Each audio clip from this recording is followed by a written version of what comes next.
चलिए कुछ टर्म्स के बारे में हम देखते हैं इसमें। तो सबसे पहले देखते हैं हम एब्सेस। एब्सेस में हम डेफिनेशंस में बात कर चुके हैं। Any close cavity which containing पस, कोई भी क्लोज कैविटी होगी टिश्यू के अंदर और जिसके अंदर क्या होगी, पस होगी, वो क्या कहलाएगी, एब्सेस कहलाती है। और इट में भी सुपरफिशियली, यानी कि ऊपर भी हो सकती है और डीप अंदर भी हो सकती है। यानी कि कोई भी क्लोज कैविटी जिसके अंदर पस भरी हो वही क्या कहलाती है, एब्सेस कहलाती है। एब्सेस जो बनती है वो इन्फेक्शन के कारण बनती है, ट्रॉमा यानी कि इंजरी के कारण बनती है। तो इन्फेक्शन में मैं आपको बार बार बताते आ रहा हूँ, कहीं भी पस वगैरह बनती है, चाहे वो मेट्राइटिस हो, चाहे वो मेस्टाइटिस हो, या वो एब्सेस हो, तो ये 5-4 बैक्टीरिया ही होते हैं जो कि रिस्पॉन्सिबल होते हैं। जैसे कि स्टेफाइलोकोकस हो गया, स्ट्रेप्टोकोकस हो गया, क्लोस्ट्रिडम हो गए, क्लोस्ट्रिडम स्पीसीज के बैक्टीरिया हो गए, सूडोमोनास हो गए, साइनोबैक्टीरियम हो गए। ये कुछ बैक्टीरिया होते हैं जो कि क्या कोज करते हैं, एब्सेस कोज करते हैं, पस फॉर्मेशन में मदद करते हैं। तो जैसे कि आप डायग्राम में देख पा रहे हो, जो बीच में जो सफ़ेद कैविटी है उसमें क्या भरी हुई है, पस भरी हुई है, ऊपर ये चमड़ी है टिश्यू के बीच में। तो ये एक एब्सेस का केस है। तो जब अब एब्सेस भी दो प्रकार की होती हैं, एक तो इमेच्योर एब्सेस और दूसरी है मैच्योर एब्सेस। देखिए, जब आपने भी घर वालों को देखा होगा, जब आपके कोई फोड़ा फुंसी होती है तो वो हार्ड होती है, ठोस होती है, तो उसको फोड़ने नहीं देते घर वाले। क्यों नहीं फोड़ने देते? क्योंकि वो एक इमेच्योर है, अभी तक पका नहीं है।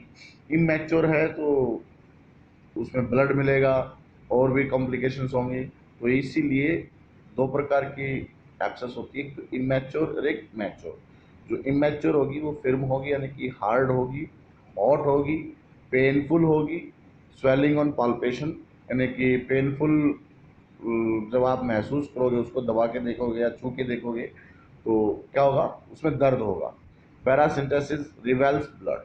पैरासिंथेसिस मैंने आपको पहले ही बता रखा था। तो जब आप उसमें निडल मार के देखोगे तो क्या निकलेगा, ब्लड निकलेगा। इट्स मीन्स ये क्या है, इमेच्योर एब्सेस है। ऐसे को नहीं ऐसे ऐसे एब्सेस में कट नहीं लगाना है। दूसरी होती है मैच्योर। जो मैच्योर होगी वो सॉफ्ट होगी। आपने देखा होगा जब जब बस बन जाती है, उसके अंदर पक जाता है वो थोड़ा फुंसी, तो थोड़ा सॉफ्ट हो जाता है, पिलपिला सा हो जाता है, पेनलेस होगा, स्वेलिंग होगी एंड हैविंग पॉइंटेड सेंटर। और उसके बीचों बीच जो वो एब्सेस थी या कोई भी फोड़ा फुंसी था, उसके सेंटर में क्या होगा, एक उभरा हुआ हिस्सा होगा जहां से वो पस निकलेगी। And hard at periphery, paracentesis reveals pus. अब जैसे उसमें निडल मार के चेक करोगे आप इसके अंदर क्या भरा हुआ है, तो आपको क्या दिखेगी, पस दिखेगी। तो अब देख लेते ट्रीटमेंट। देखिए, अगर वो इमेच्योर एब्सेस होती है, अगर आपके कोई भी फोड़ा फुंसी होता है, अगर वो पका नहीं होता है, उसमें से पैरासिंथेसिस में से ब्लड निकलता है, अगर आप हार्ड देख टच करने पर वो हार्ड हो, हॉट हो, पेनफुल हो और निडल मार के देख वो उसमें से क्या निकले, ब्लड निकले, तो आप उसको क्या करोगे, वो क्या है, इमेच्योर एब्सेस है, तो उसको क्या करोगे, मैच्योर करोगे। मैच्योर करने के लिए आप क्या लगाते हो, आयोडीन ऑइंटमेंट्स लगाते हो, ठीक ना, टर्पेंटाइन ऑयल या ब्लिस्टर की मसाज करते हैं, जिससे क्या होगी, इमेच्योर एब्सेस किस में कन्वर्ट हो जाएगी, mature. The immature abscess which is hard to touch initially can be converted into mature one. जो इमेच्योर एब्सेस होती है, जो टच करने पर हार्ड होती है, पहले उसको आपको कन्वर्ट करना है किसमें, मैच्योर। उसके लिए आप हॉट फॉर्मेंटेशन कर सकते हो। हॉट फॉर्मेंटेशन यानी कि गर्म पानी से सिकाई कर सकते हो, उसकी मसाज कर सकते हो। किससे करोगे, by counter irritant such as iodine ointment, Iodex और टर्पेंटाइन लिलिमेंट और ब्लिस्टर्स। इनसे आप उसकी मसाज कर सकते हो, जिससे कि ये इमेच्योर एब्सेस किस में कन्वर्ट हो जाएगी, मैच्योर में।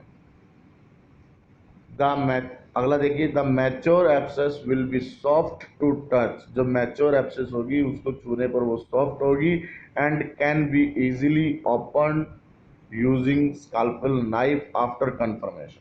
कन्फर्मेशन कैसे होगा, पैरासिंथेसिस करके देखोगे, जब आप उसमें निडल मार के देखोगे तो उसमें से पस निकलेगी। कन्फर्म होने के बाद आपको उसमें से क्या, उसको ओपन करना, उस एब्सेस को, उसमें चीरा लगाना है। Incision should be made in lower area to facilitate drainage. तो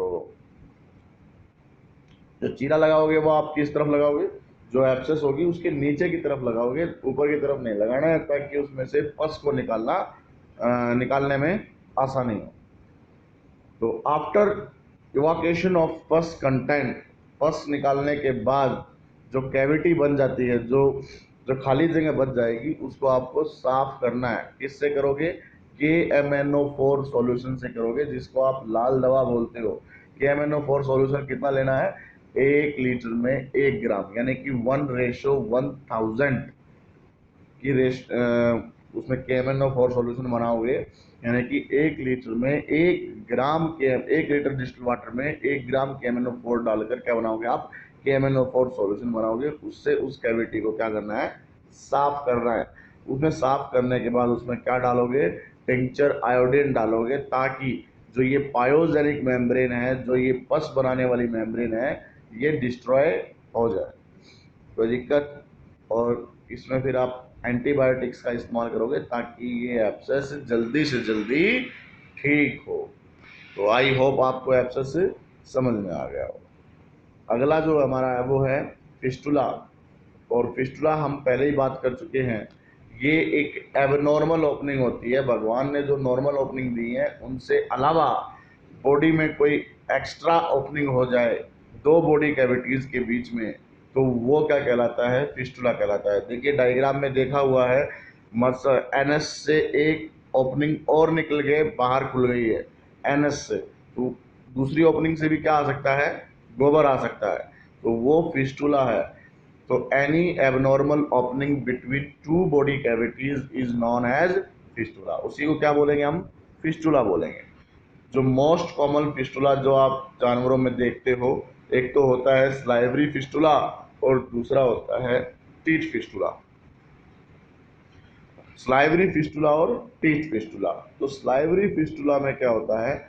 जो स्टिनसन्स डक्ट होती हैं, जो पैरोटिड डक्ट होती हैं, आपने पिछली क्लास में पढ़ा होगा, जो पैरोटिड डक्ट है वो लार्जेस्ट स्लाइवरी ग्लैंड है, जो कि वेंट्रल टू द ईयर पाई जाती है, यानी कि कान के नीचे की तरफ पाई जाती है। कौन? पैरोटिड, जिसे हम स्टिनसन्स भी बोलते हैं, स्लाइवरी ग्लैंड। और ये ग्लैंड से डक्ट डक्ट होती है नली, जो कि सलाइवा लेके आती है, और किस में ओपन होती है? मुंह के अंदर ओपन होती है। देखिए ग्लैंड तो है कान के नीचे जानवर के, लेकिन वो एक नली के द्वारा सलाइवा लेके जाएगी, और उसको बोलते हैं हम स्लाइवरी डक्ट। डक्ट होता है, कोई भी नली सलाइवा लेके जा रही है तो इसलिए उसको बोलते हैं हम स्लाइवरी डक्ट, और वो ओपन होती है इनटू द माउथ, मैंडिबल के पास। तो लेकिन कई बार क्या होता है, एक्सीडेंटली ट्रॉमेटिकली इंजरी हो जाती है जबाड़े के अंदर, और वो जो डक्ट होती है वो रप्चर हो जाती है। रप्चर होने से क्या होगा?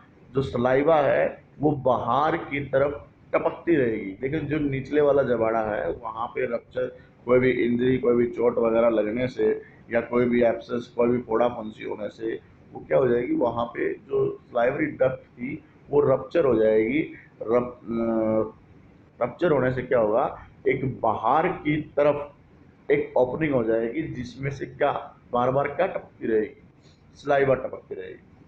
स्लाइवा टपकती रहेगी तो वो क्या बन गया? फिस्टुला। क्योंकि एबनॉर्मल ओपनिंग है ना, नॉर्मल ओपनिंग तो नहीं है, क्योंकि नॉर्मल ओपनिंग तो माउथ की जो ओरल कैविटी है वो माउथ है, जो कि लिप्स के द्वारा गार्ड है, लेकिन साइड में से भी एक ओपनिंग हो गई है कोई भी इंजरी के द्वारा, और वहां से सलाइवा टपक रही है, तो वो क्या है? फिस्टुला है, एबनॉर्मल ओपनिंग है। तो एबनो उसी को क्या बोलते हैं हम? फिस्टुला। तो एक बार देख लेते हैं। इन स्लाइवरी फिस्टुला द स्टिनसन्स डक्ट, या फिर स्लाइवरी डक्ट, स्टिनसन्स डक्ट यानी कि पैरोटिड डक्ट, डक्ट नली, ग्लैंड अलग है, is ruptured at the angle of mandible either due to traumatic injury or due to subcutaneous infection। या तो इंजरी के कारण या फिर सबक्यूटेनियस इन्फेक्शन के कारण।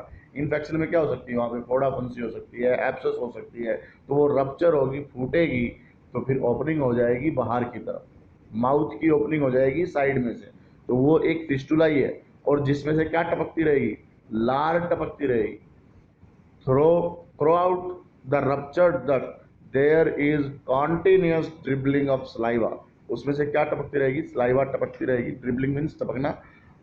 Making the animal sometime off feed also, और कभी कभी तो जानवर क्या हो जाएगा? ऑफ फीड हो जाएगा।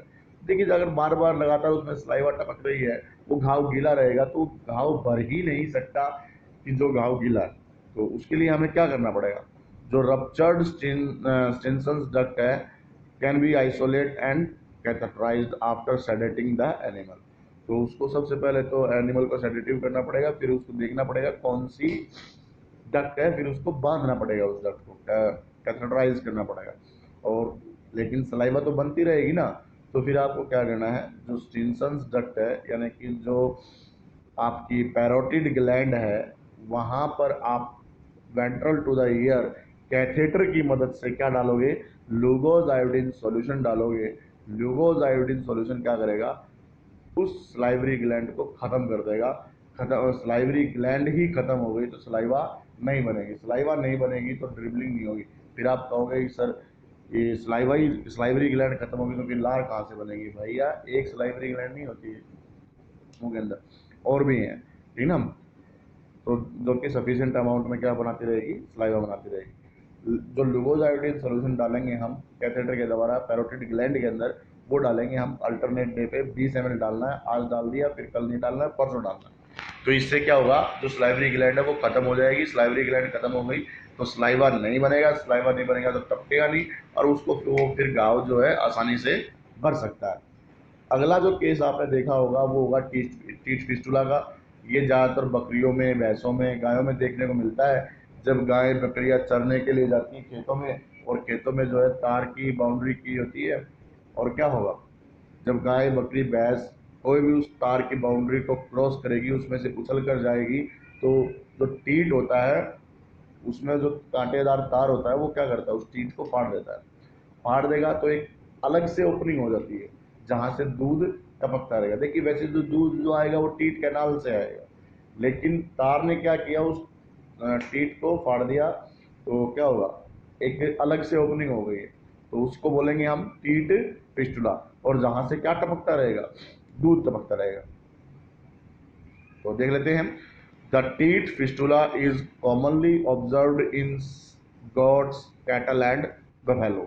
The teat canal routinely get lacerated by barbed wire or thorny bushes while jumping over fence or during grazing, resulting in opening of tit canal. हम पहले ही बात कर चुके हैं, जब वो फेंस के ऊपर से यानी कि बाढ़ के ऊपर से कूदेगी, जंप करेगी, तो जो तो बहुत सारे तो क्या होते हैं, थॉर्नी बुशेस से बाढ़ करते हैं, कोई जो तार कांटेदार तार होता है उससे बाढ़ करते हैं। जैसे ही वो उसके ऊपर से जंप करेगी तो जो कांटेदार तार है या जो कांटे हैं बुशेस के, झाड़ियों के, तो वो क्या करेंगे, उसके थन को फाड़ देंगे, जिससे कि एक ओपनिंग हो जाएगी टीट कैनाल के अंदर।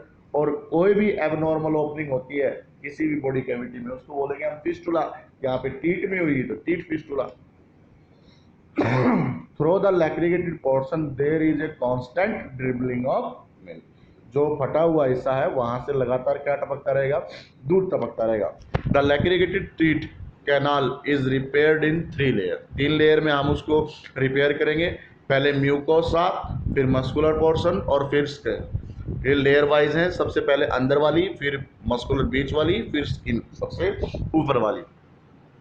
लेकिन इसके लिए हमें सबसे पहले उसमें क्या फिक्स करना पड़ेगा, टीथ कैथेटर। किसके अंदर, टीथ कैनाल के अंदर। नहीं तो जब हम सूचरिंग करेंगे तो भैया टीथ कैनाल को भी सूचरिंग कर सकते हैं, इसलिए पहले उसमें पहले रास्ता देना पड़ता है। तो टीथ जो कैथेटर है, पहले टीथ कैथेटर को फिक्स करना है टीथ कैनाल के अंदर, फिर सूचरिंग करनी है। और फिर उसको क्या लगाओगे, एंटीबायोटिक लगाओगे और ASD लगातार करते रहोगे, और इंट्रा मेमोरी इन्फ्यूजन भी करना ताकि उसकी मेस्टाइटिस का खतरा ना हो। अगला है साइनस। साइनस को हिंदी में बोलते हैं हम नासूर। और नासूर कोई चीज़ जब लगातार उसमें से पस पड़ती रहती है और वो घाव बहुत मुश्किल से भरता है, यानी कि उसकी भरने की कोई भी टेंडेंसी नहीं है, उसमें से लगातार क्या पड़ती रहती है, पस पड़ती रहती है, उसी को क्या बोलते हैं हम, साइनस। तो इसके लिए आप क्या करोगे, वही जो एब्सेस का इस्तेमाल किया था, टिंचर आयोडीन से साफ करोगे, और क्या करोगे, एंटीबायोटिक लगाओगे ताकि ये जल्दी से जल्दी भर जाए। और जो साइनस हो सकता है वो ऑर्डर पे, लिम्स पे, एब्डोमिनल वॉल्स पे हो सकता है। साइनस और एब्सेस में क्या है, एब्सेस जो है वो एक क्लोज कैविटी है, साइनस क्लोज कैविटी नहीं है, ठीक ना।